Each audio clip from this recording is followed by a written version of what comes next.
Nah, ini ada netizen yang sudah kirim pertanyaan di Instagram untuk Mas Rocky. Ada 1000 lebih pertanyaannya. Kalau 1000 saya nyalek aja tuh. Makanya sudah aku bilang dari dulu, Mas Rocky harus nyalek dong. Ini udah dengan Mas Rocky. Sekarang kita langsung mulai aja. Pertanyaan pertama. Ini banyak banget yang nanyain. Tapi aku ambil salah satu dari Irfan Sigit. Tanyain dong kenapa setiap ngomong selalu ada kolohnya atau efek ahnya. Saya kira itu soal peralatan artikulasi yang nggak mungkin diubah itu.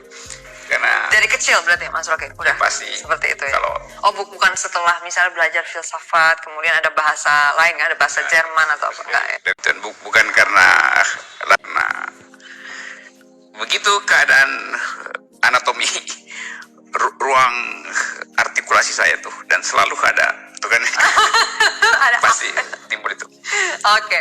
Jadi keadaan alami aja ternyata, bukan karena bahasa asing tertentu ya. Nah, itu yang membedakan kan. Akun saya itu dipalsuin di mana-mana tuh. Jadi kalau orang cuma baca akun, nggak ada diksi yang keluar dari sound itu, orang anggap itu saya. Tapi kalau dia ketemu baru dia tahu kan, oh ini lain. Jadi keunikan itu menguntungkan saya sebagai pembeda. Tuh. Keunikan ya, jadi menjadi keunikan khas dari Rocky Gerung. Tapi terima kasih ya udah memperhatikan. Pasti dong, banyak banget yang memperhatikan Mas Rocky. Lagi ini mungkin banyak juga yang nanya dan pasti penasaran ya. Karena Mas Rocky diketahui lajang, jadi banyak yang bertanya bagaimana sih sebetulnya pernikahan di mata. Pernikahan itu kan instansi yang disediakan oleh negara untuk meresmikan persetubuhan itu kan, ya. Secara persetubuhan yang diterima, ya, yang dilegitimasi oleh negara. Belakangan kemudian orang bikin analisis, kenapa mesti diresmikan? Karena ada properti dari masing-masing orang. Jadi mau menyelamatkan birahi sekaligus perlindungan properti itu, karena hak keturunan segala macam tuh. Jadi itu sebetulnya apalagi. Dan itu berarti nggak maksudnya berarti kan orang pasti nanya misalnya apakah Rocky Gerung nggak ada hubungan dengan itu ya? Yang lucu kalau saya jomblo dianggap saya homo gitu kan. Itu kan lompatan argumentasi kan. Saya hetero tetapi saya menghargai orang yang homo karena itu adalah hak seseorang untuk punya orientasi seksual. Tentu kalau orang tua pasti dia nggak ingin anaknya tuh. Ya, tapi kalau orang dewasa dia punya pilihan sendiri gitu kan. Ya. Selesai itu. Next, bagaimana cara mencari ilmu yang benar bagi orang awam cara mengubah budaya kedunguan di negara kita agar terlepas dari kedunguan? Ilmu itu kan sekarang buku terbaru, jurnal terbaru. Yang penting kita tahu bahwa pengetahuan itu tumbuh secara eksponensial tuh. Culture selalu terlambat. Jadi selalu ada ketegangan antara culture dan sains gitu. Nah, kita mesti memilih itu, mau mengaktifkan pikiran atau mau bertumpu pada fanatisme kebudayaan. Nah, ketika kita selesaikan pilihan itu, baru kita bisa berandai-andai bisa jadi cerdas. Kalau nggak bisa atasi itu, ya udah itu. Nggak usah berharap akan bisa menghapuskan kedunguan ya. Next. Tadi belum disebutin namanya, dari deep_beyond_joke. Nggak pernah gitu gondok kalau diundang buat bicara melawan orang-orang model Adian, Ngabalin, dan Abu Janda. Enggak, saya gembira-gembira aja karena saya butuh hiburan itu. Jadi Mas Rocky melihat waktu melawan mereka tuh itu menghibur ya? Karena menghibur ya? Sebetulnya saya udah ngakak duluan, baru saya omong. Karena dengan apanya tuh yang bikin ngakak? Ya logikanya kan belepotan. Logika yang belepotan menimbulkan humor. Humor itu terjadi kalau orang merusak logika tuh. Itu humoris dia pasti lakukan itu kan, membengkokkan logika. Nah, mereka nggak sadar duluan tuh. Repotan kalimatnya tuh, logiknya berantakan, ya udah ketawa aja tuh. Jadi tidak menyebabkan Mas Rocky secara personal tuh gondok atau emosi ya? Justru ketawa aja ya karena lucu. Justru saya layani supaya dia perlihatkan lebih lengkap semuanya. Next dari @lambang_ARL. Bung Rocky nggak naksir sama Kak Kania nih? Naksir lah, siapa yang nggak naksir? Gitu ya. Tapi saya nyari biro jodoh supaya didekatkan itu. Tapi ya, dan banyak yang marah ke kamu. Ya kita DM-DM aja. Lagian sudah terlambat sih. Keputusan bisa dibatalkan. Nggak bisa. Kalau ini nggak bisa. Karena Okay. satu frekuensi ya. Yap. Nanti Mas Rocky mungkin bisa menemukan yang satu frekuensi. Oke, saya catat dulu frekuensinya. Next. Marentek DNNS. Pak Rocky ada presiden nggak? Atau masih mencalonkan diri jadi presiden? Enggak, saya tidak punya agar supaya negeri ini dihidupkan dengan akal pikiran itu. Kan saya udah presiden akal sehat kan, jadi itu pencapaian tertinggi. Karena tanpa mencalonkan dinyatakan secara aklamasi sebagai presiden akal sehat. Oke lah. Itu kegembiraan luar biasa sekaligus satir yang luar biasa, karena itu mau menghina orang lain sebetulnya kan. Mereka yang mau bilang bahwa yang sana itu adalah gerombolan akal dungu sebenarnya. Tapi kan dengan mempunyai kekuatan, bukannya Mas Rocky justru bisa lebih leluasa untuk enforcing akal sehat itu? Ya pasti begitu. Tapi nggak mau ya dengan jalan itu ya? Apa namanya, desire-nya nggak di situ tuh. Atau mungkin belum di situ. Belum. Oke, kita Dan tunggu semoga saja. tidak ada di situ. Semoga tidak ada di situ.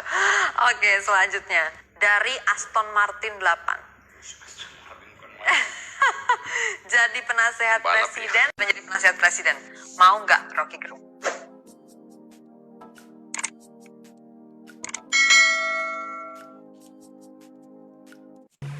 Enggak. Nggak mau. Karena memberi nasihat itu artinya sok tahu. Kan kalau misalnya di dalam institusi politiknya terlalu banyak kedunguan, butuh nggak ada penasehat yang akal sehat? Nggak. Ya bercakap-cakap aja kan. Nasihat kan nggak perlu ada resmi. Nggak perlu ada resmi ya, jabatan resmi. Apa pentingnya itu? Jadi ngobrol aja ya, kalau mau butuh nasihat panggil aja ke istana ya, gitu ya, untuk mau kalau diundang ke istana mau. Kalau misalnya memberi nasihat itu artinya kritik mau didomestifikasi lewat institusi. Itu bahayanya kan. Ya. Jadi kritik itu jadi tidak terbuka lagi, tidak bebas lagi, inklusif. Kalau kritik di sini aja di forum penasihat ya, itu bukan. Sini aja di meja di dalam istana ya, itu gitu. bisa diedit kritiknya. Bisa diedit kritiknya. Oke. Kan ya. Next dari Jackson_P. Bisakah orang ateis hidup di Indonesia yang ideologinya Pancasila? Bisa.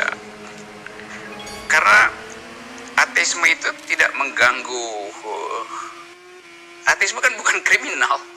Ateisme bayar pajak. Negeri ini perlu pajak, jadi biasa aja. Apa yang ditakuti? Kan orang selalu bilangnya sila pertama ya. ketuhanan yang Maha Esa. Kan ateisme dalam tanda kutip nggak kenal ketuhanan yang Maha Esa. Gimana? Ya, itu sila pertama, tapi sila kedua memungkinkan orang jadi ateis. Hak humanisme itu adalah ateis. Kemanusiaan yang adil dan beradab dasarnya adalah ateis. Dikit ya supaya nggak salah paham.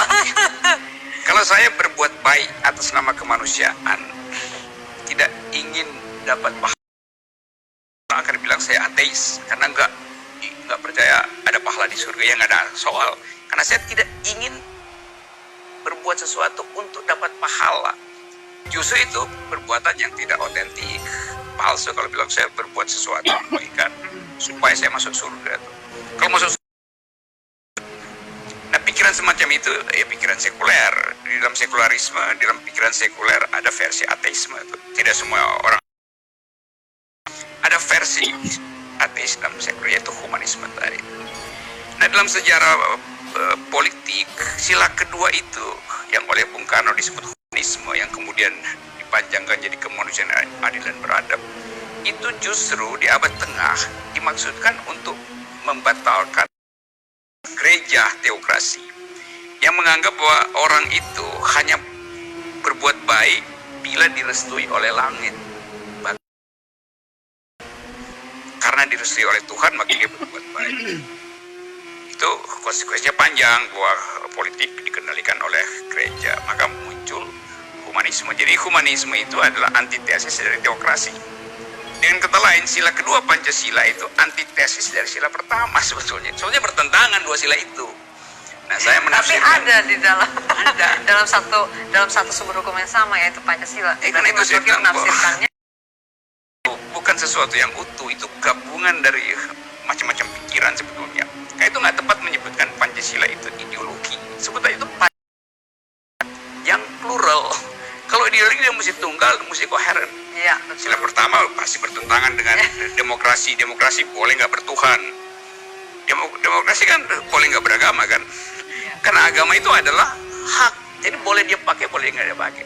Kalau di kita sekarang kan dianggap kalau nggak beragama itu nggak Pancasilais. Loh, agama itu adalah hak, boleh dipakai nggak, boleh nggak dipakai. Sama dengan golput agama itu kan. Jadi ateisme itu sebenarnya golput di dalam teologi itu. Saya nggak mau pakai hak saya beragama.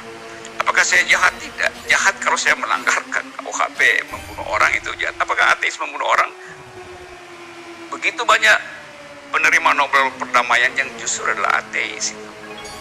Nah, di sini ateisme dianggap sebagai hal yang berbahaya. Kita mesti jujur supaya kita nggak dihantui oleh istilah yang kita nggak mengerti. Itu kan karena fanatisme budaya yang sehingga orang nggak bisa melihat itu secara jujur gitu loh. Padahal secara kebudayaan agama asli kita tuh ada yang animisme, politeisme, ateisme. Ateisme juga agama. Karena dia meyakini sesuatu hanya berdasarkan kemampuan dia untuk melihat penderitaan lalu dia layani penderitaan orang lain. Kan dia udah beragama sebagai bagi dia kan. Nah, yang kacau ateisme dianggap anti Tuhan. Bukan, ateisme itu tidak peduli dengan konsep Tuhan. Jadi ngapain? Iya, ngapain dia mau anti sesuatu yang dia nggak peduli kan? Ya soal biasa. Menjelaskan itu agak susah betul. Dianggap anti Tuhan nggak anti Tuhan. Itu kalau itu antiteis ya. Itu antiteis. Dan orang bisa misalnya bertuhan pada pengetahuan dia sendiri, oh nggak apa-apa kan. Pada imajinasi dia aja, silahkan. Next dari Rian XFI. Apakah Pancasila dan liberalisme bisa berjalan beriringan? Liberalisme pasti tidak mungkin menghalangi Pancasila tuh. Tapi sebaliknya Pancasila bisa menghalangi liberalisme tuh. Jadi lebih baik ada kultur liberal supaya Pancasila itu memperoleh ruang interpretasi yang lebih luas itu. Contohnya gimana, Mas? Kan misalnya nih soal sila kelima misalnya, keadilan sosial bagi seluruh rakyat Indonesia. Kita nggak tahu interpretasinya apa itu. Keadilan sosial versi Marxisme, versi libertarian, versi komunitarian, atau versi agama itu. Supaya kita bisa bercakap-cakap tentang origins dari sila itu, buka itu, dan membuka itu artinya mempersilahkan semua pikiran muncul. Nah, itu namanya kultur liberal kan. Sayangnya sekarang itu nggak terjadi, sehingga dialektikanya parsial ya. Jadi informasi yang dari sini doang yang bunyi, yang ini ditutup pakai belas pemilo misalnya ya. Ya itu, karena orang takut liberalisme. Liberalisme itu kanan loh. Kalau Anda di Amerika bilang I am liberal, itu artinya kiri, pro social justice. Kalau di Eropa bilang liberal itu hanya kanan, karena ada partai buruh yang komunis di situ tuh. Amerika nggak ada partai buruh, maka partai Demokrat jadi partai liberal sebetulnya. Nah, itu juga kekacauan istilahnya. Karena tradisi filsafatnya juga kan orang nggak kenal, dari di dalam sekolah kan nggak ada. Ya itu berfilsafat tadi ada. kurikulum mesti dirubah supaya kedumuan bisa dikendalikan. Kalaupun nggak bisa dihapuskan dikendalikan ya.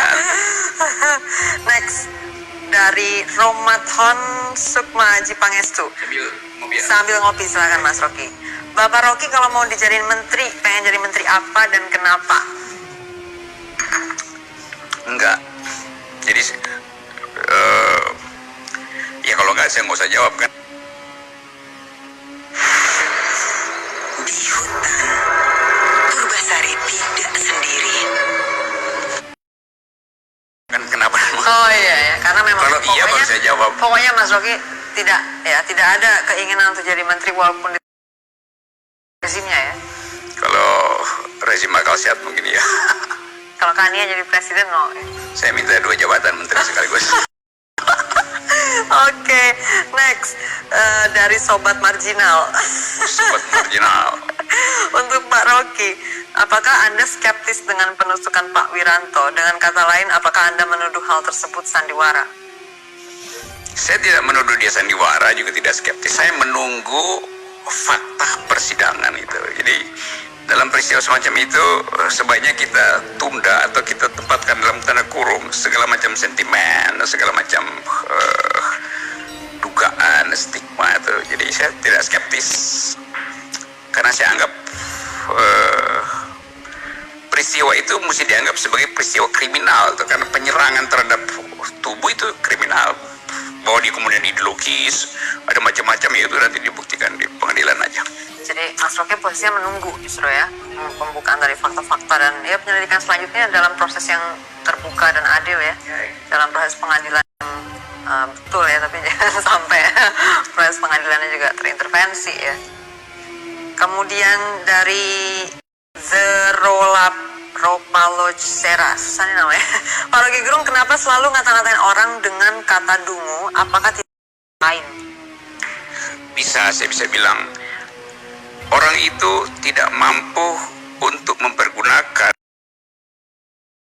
yang paling mulia, yaitu memakai akal sehat dengan cara benar. Kan panjang kan? Dan itu sebetulnya kalau disingkat sebagai sebuah Ya dungu. Kalau saya ngerti begituan panjang, padahal ya dungu maksudnya. Lebih efisien itu. Jadi penggunaan kata dungu itu karena efisiensi loh, bukan karena alasan-alasan lain. Memang udah term yang paling efisien untuk menggambarkan itu ya, Mas Rocky. Saya sebut dungu tadi logical fallacy, bukan idiot ya. Idiot itu menghina, karena idiot itu adalah kondisi psikis seseorang, bukan karena dia gagal berpikir itu. Jadi dungu itu justru udah paling akurat juga secara kan verbal ya. Kita bilang idiot atau goblok itu. Ya. Lain lagi itu culture di belakangnya tuh. Ya, dari Michael.k13. Apa hal yang positif dari Pak Jokowi? Yang positif itu keahlian beliau untuk vlogging gitu.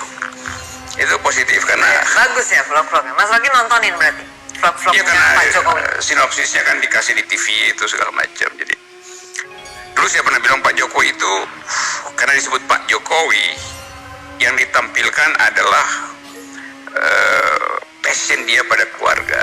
Jadi ya Pak Jokowi baik sebagai kepala keluarga.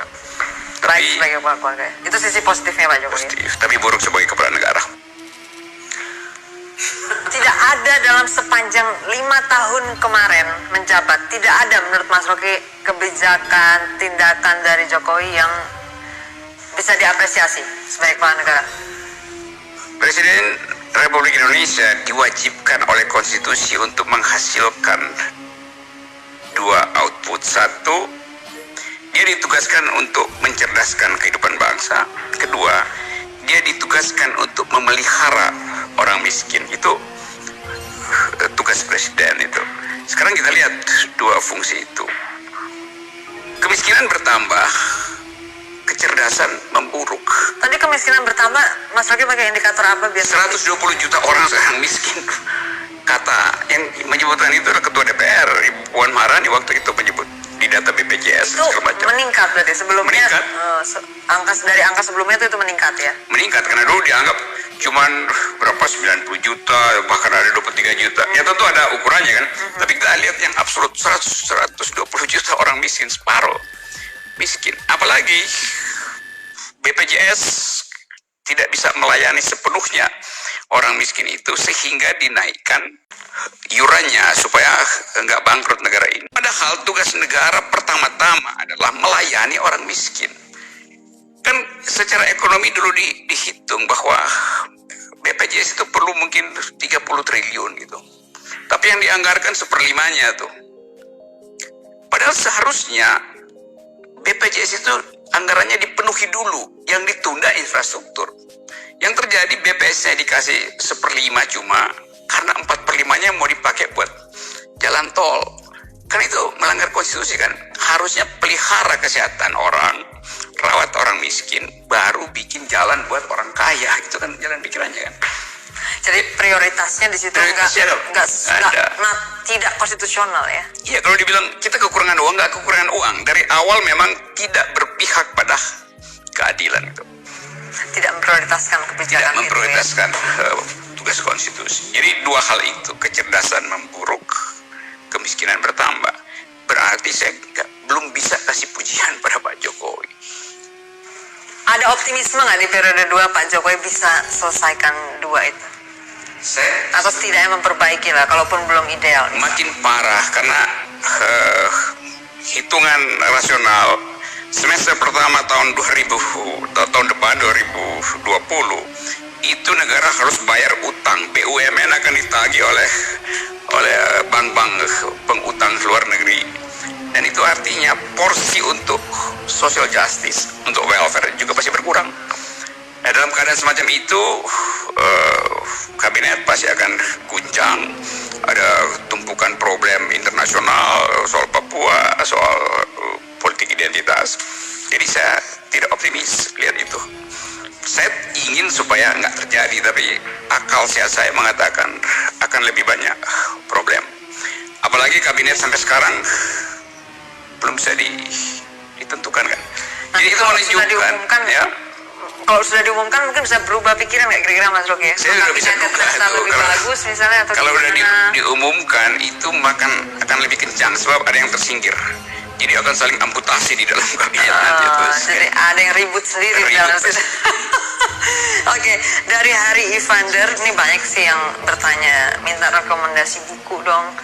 Mungkin yang menurut Mas Rocky 1-2 judul yang semua orang harus baca ini buku. Apa itu ya? Mana Mas Rocky, ada nggak? Kalau dalam soal melatih berpikir itu, ya baca buku filsafat pasti itu. Buku logik itu Irving Kopy, Introduction to Logics. Buku buat belajar filsafat yang paling enak itu buku Bertrand Russell, History of Western Philosophy itu. Itu buku-buku dasar yang sebenarnya mulai diajarkan di SMA itu paling nggak tuh logik itu. Terus sejarah intellectual history. Bertrand Russell yang tebal itu buku yang enak dibaca karena dia bercerita tentang sejarah ide,